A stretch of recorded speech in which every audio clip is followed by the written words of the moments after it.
भगवान राम के दर्शन करके पूरा देश खुशी से झूम रहा है, लेकिन काले पत्थर से ही भगवान राम की मूर्ति क्यों बनाई गई है, जानते हैं आप? अब इस तस्वीर को देखिए जिसमें प्रभु श्री राम मुस्कुराते हुए दिख रहे हैं। पैर से लेकर चेहरे तक पूरी मूर्ति काले रंग की है। ऐसे में आपके मन में भी सवाल जरूर आया होगा कि आखिर मूर्ति बनाने वाले अरुण योगीराज ने इसे काले रंग के पत्थर से ही क्यों बनाया है और इसके पीछे का रहस्य क्या है। बात सिर्फ काले रंग की ही नहीं है, बल्कि 51 इंच की बनी मूर्ति की भी है, जिसके बारे में 99% लोगों को नहीं पता कि आखिर इसे 51 इंच की ही क्यों बनाया गया है। रामलला की मूर्ति कर्नाटक के मूर्तिकार अरुण योगीराज ने बनाई है। इसकी खास बात यह है कि इसे एक ही पत्थर से बनाया गया है, यानी पत्थर में कोई भी दूसरा पत्थर नहीं जोड़ा गया है। इस मूर्ति का वजन करीब 200 किलोग्राम है। इस मूर्ति में भगवान श्री राम के 5 साल के बाल रूप को दर्शाया गया है। रामलला की सुंदर मूर्ति में भगवान विष्णु के 10 अवतार आपको देखने को मिलेंगे। ये 10 अवतार हैं मत्स्य, कूर्म, वाराह, नरसिंह, वामन,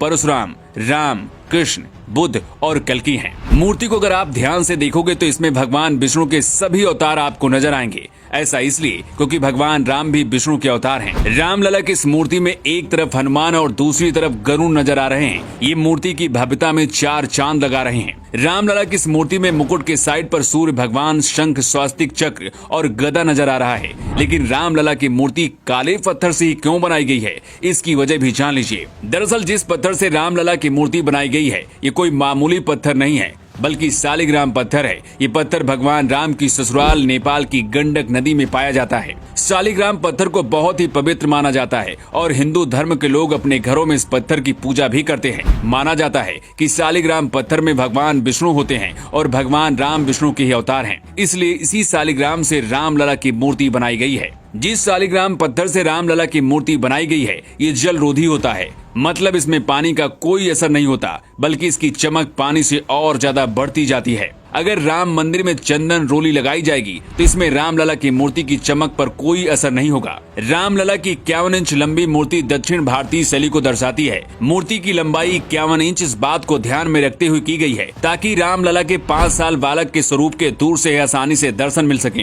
राम मंदिर के गर्भगृह में जब रामलला की मूर्ति लाई गई, उस दौरान उनकी आंखों में पट्टी बंधी हुई थी। ये पट्टी 22 जनवरी को प्राण प्रतिष्ठा के बाद खोली जाएगी। लेकिन अचानक से सोशल मीडिया पर रामलला की मूर्ति प्रकट हो गई, मतलब प्राण प्रतिष्ठा से पहले ही रामलला ने अपने दर्शन दे दिए हैं। लेकिन ऐसे हुआ कैसे, इसके बारे में भी चलिए आपको बताते हैं। इस तस्वीर को देखिए जो इस वक्त राम मंदिर के गर्भगृह में रखी हुई है। इस मूर्ति में रामलला की आंखों में पट्टी बंधी हुई है। ऐसा इसलिए किया गया है कि 22 जनवरी को जब प्राण प्रतिष्ठा होगी, उसके बाद ही आंखों की पट्टी हटाई जाएगी। लेकिन जिस वर्कशॉप में रामलला की मूर्ति बनाई जा रही थी, वहीं से ये तस्वीर वायरल हुई, जिसकी वजह से 22 जनवरी से पहले ही पूरे देश और दुनिया ने रामलला के दर्शन कर लिए। हालांकि इस पर अब राजनीति भी शुरू हो चुकी है। विरोधी दलों का कहना है कि जो मूर्ति रामलला की प्रकट हुई थी, उसे क्यों नहीं रखा जा रहा है, नई मूर्ति बनाने की क्या जरूरत थी। इसके जवाब में राम मंदिर ट्रस्ट का कहना है कि रामलला की इस बड़ी मूर्ति के साथ छोटी मूर्ति वहीं पर मौजूद रहेगी, लेकिन बड़ी मूर्ति इसलिए होगी ताकि आसानी से भगवान श्री राम का हर कोई दर्शन कर सके। भगवान राम की इस मुस्कुराती हुई तस्वीर को देखकर पूरा देश खुशी में डूबा हुआ है और हर किसी की जुबान पर सिर्फ एक ही नाम है, वो है जय Shri Ram. Bureau report, new times.